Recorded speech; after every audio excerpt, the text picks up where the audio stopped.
Hard-hitting, adrenaline-laced Major League Lacrosse action is back.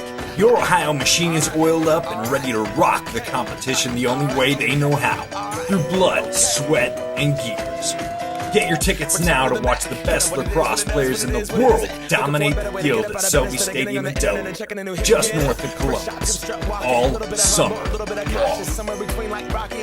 On the web at theohiomachine.com. We're Socius. We partner with organizations to leverage technology to accelerate their growth and profitability. Socius has really partnered with us to learn our business, understand our needs. Since they've sat on both sides of the desk, not only as implementation experts, but also people who actually use the accounting systems, they were able to build solutions that really help my staff. The breadth of knowledge that Socius delivers in multiple areas of the business has been remarkable. We're Socius. Get to know us and what we can do for you.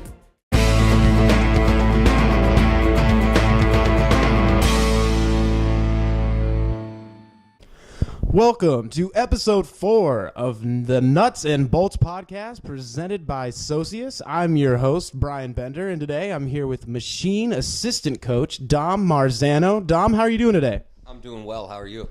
I can't complain. It's Machine game day. I'm fired up, ready to get out there and see the guys play. So, let's talk about your role on game day. Take us through what you go through on a game day experience. As far as the like from the beginning to the end? Beginning to end. All day, man. You know, I've been at it all day. We had walkthroughs this morning, 10 to noon. You know, I help set the guys up. I hook them up with their gear.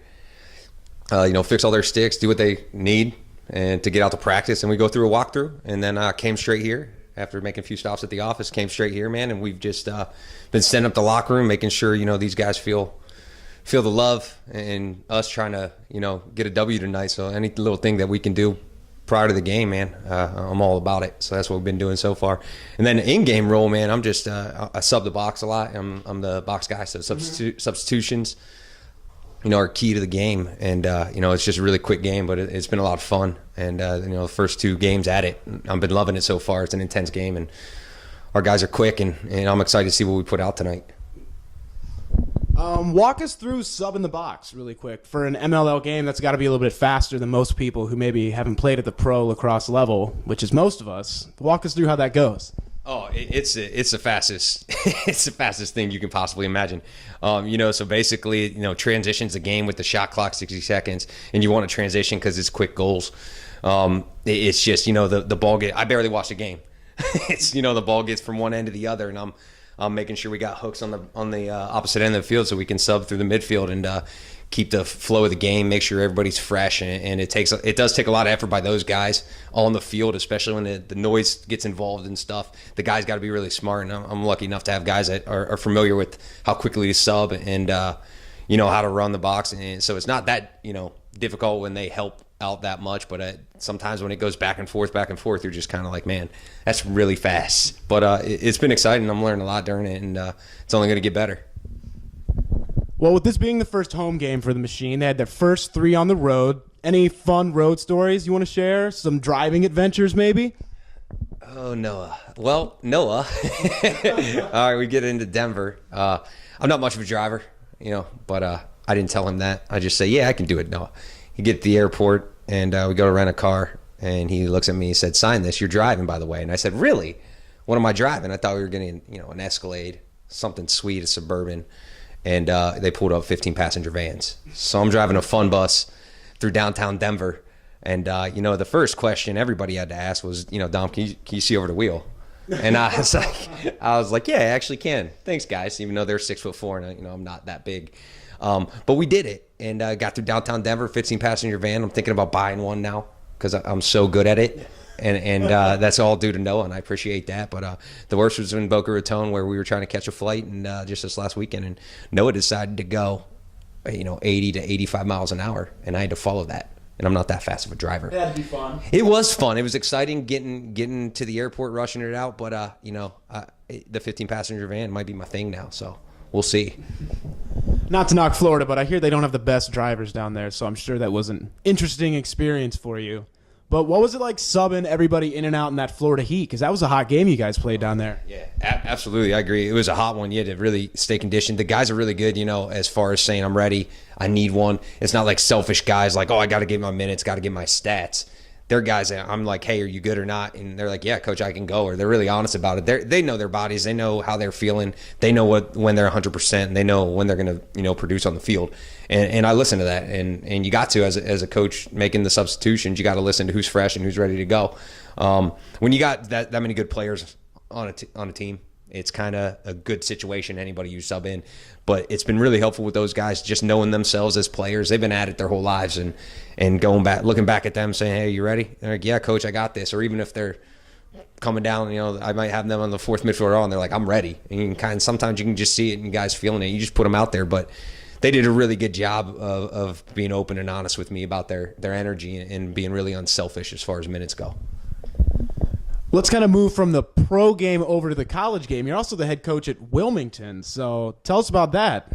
Oh, Wilmington. Yeah, it's I'm starting a Division III program about an hour south of Columbus, Ohio. We have a very notable alumni in Coach Bear Davis. Is a Wilmington College grad of, I believe, 1997. Yeah, it's awesome. So that's it's a big connection. Coach Davis really helped me get that job, and I was a guy that needed a shot, and I was at the high school level locally in Hilliard Bradley High School. I started that program, coached at Hilliard Davidson before that. I'm from Hilliard, if you couldn't tell. So then I always wanted to put a lot of effort in college coaching or into high school coaching, and I worked hard and I got an opportunity, and I haven't stopped since, just full stride with it. We got year 2, we definitely improved a lot. We're just year 3, we got another 12 to 14 kids coming in, so we should get another, we should about 30 guys on the roster, which competition and practice is going to help out, and just getting good kids. I've been lucky so far recruiting, really good guys and kids that it's fun to be around, which helps you coaching a lot more, especially starting a program. You're going to take your lumps and you're going to go through your tough times, but you need a special kind of kid and a special kind of character on the team to really build a program, and I feel like we got a right fit for it. But I'm having a blast doing it, man. When lacrosse is your life, it goes from your hobby all summer to your whole life, and all I do is watch film and recruit and talk lacrosse to everybody. It's awesome, and I'm really thankful for the opportunity that Wilmington College has given me, and Coach Davis for hooking me up with that. When you talk about starting the program, kind of walk us through. Did they reach out to you? Was it kind of a back and forth thing, or did it just come out of nowhere? Wilmington decided to start a lacrosse team, and you were the guy. Well, it was. I think it's been a long process. Talking to my athletic director, Terry Rupert, he's had this in the works. He's really been a big advocate of lacrosse. Back in the mid '90s, he was at Salisbury College or Salisbury University, who was top 5 D3. And he knew what it could do for a small school. So since he's been, in the last 4 or 5 years, he's really been pushing for lacrosse here. He knows what he could do. And they finally got the okay, had the facilities for it, got the board of trustees to sign off and say, yeah, let's do this thing. And they went through an extensive search and stuff. And Coach Davis, I called him and said, I'd love to start a program at some point in my career, and it'd be great. And I was at the right age. I was 28, ready to go, pretty motivated guy. And they, Coach Davis was like, you got to call him. Here it is. And I met with Mr. Rupert and loved the campus, loved the people that worked there. And it was just kind of a right fit. And it's been on from there since about end of November 2011. It's been on. I've just been building a program from bottom up. Sounds good. Well, from everything we've talked about, it seems like lacrosse is pretty dominant in your life right now. But let's talk about your Sunday routine. What happens on Sunday? Oh, good. Okay, yeah. Well, Sundays is definitely reserved for wedding plans. Wedding plans. Yeah, I got to do it. Thanks. Yeah, it's I don't have a whole lot of time, and I have a great fiance, and she's really she's been very open about my crazy schedule, and she knows it's a great opportunity with the Ohio Machine and coaching college, and something I've always done. And I've been dating her since high school. So you've been together for a while. We've been together for a while, over a decade. So it's kind of a she knows lacrosse has been a big part of our lives together, and Sunday is definitely that day that, hey, it's wedding stuff, it's fiance stuff, and that's how we go with it. But she's been really cool about it, which actually helps out a ton. She's very supportive, and I'm glad Noah brought that up to you guys. That's awesome. Yeah. Noah likes to keep us informed here in the Nuts and Bolts podcast. So, really quickly before we get out of here for the day, what are your thoughts going into tonight's game against against the New York Lizards? There's never an easy game in the MLL, man. It's every team, when you're talking 19 guys a roster, 8 teams, you're talking the best of the best. And, no game is easy. So going into this game is just about, hopefully, they've worked really hard. We've worked on a bunch of film. Coach Davis, Coach Mariano have done great putting up scouts and really getting the team involved and getting everybody buy into it. And we just got to keep, fixing some of our mistakes on the field. The last 2 games we've had leads, and today we're just going to try to start strong and finish strong.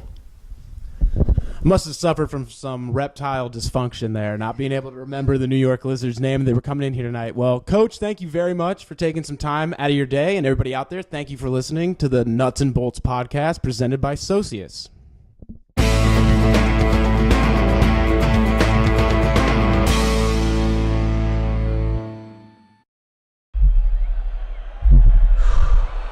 Time to oil up. We check athletes from head to toe before the season starts to make sure you don't hit the wall when it matters most. Teaming up with coaches, athletic trainers, and physicians to keep athletes healthy. Helping you avoid injury and recover quickly to keep you in the game. OSU Sports Medicine. The official sports medicine provider of the Ohio Machine and athletes everywhere.